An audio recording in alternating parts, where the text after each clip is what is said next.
The Last of Us Part 1, which was released last year, introduced a lot of many, generally smaller improvements. Among them there is moving the hands of the clock in the prologue and thus moving the time of action back half an hour. For a long time, we were unable to understand why the developers made this change.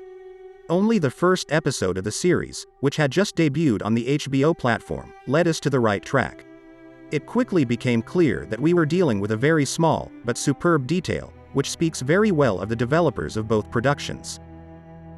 To understand what this is all about, we need to briefly discuss the moment when Sarah wakes up in the game's prologue.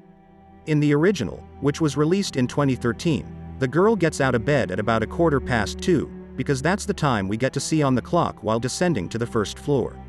In the recently released remake of Part 1, the hands of that clock have been moved back half an hour, meaning that Sarah woke up at 1:45. This information is important, but we'll come back to that a little bit later. In the TV series, Sarah wakes up at 2:16, and we know this very well, because the camera also shows the alarm clock standing right next to the bed, on the cabinet. So it is an hour close to that of the first version of the game, but not of the remake. It might seem that the developers of the series thus wanted to stay true to what Naughty Dog Studio did in the original, and it would even be a cool detail.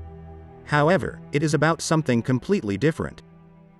The key to solving the mystery is Joel's watch, which Sarah gave to her father as a birthday gift. The protagonist of The Last of Us game kept it as a memento of his daughter, even though it is severely damaged and has not worked for a long time. Since when exactly? Since the moment Joel and Sarah were shot by a soldier in the prologue. Even then you can see that the watch's glass gets cracked, and this means that at that very moment its life has come to an end. It's worth mentioning right away that in the TV series the watch is also damaged in this scene, so for the moment everything is correct. The difference lies in what Joel's watch shows from this point on. When in the TV series the camera shows Joel's hand in close-up, we see exactly that the watch has stopped at 2:40.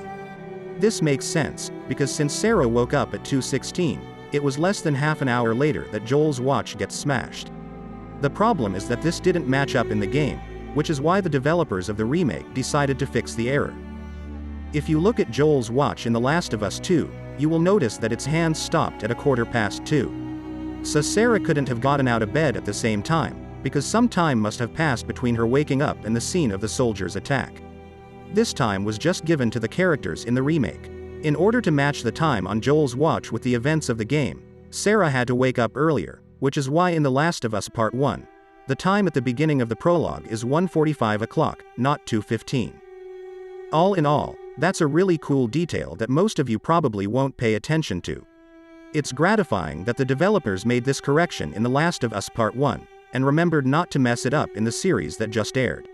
Let's hope that future episodes will be created with just as much attention to detail.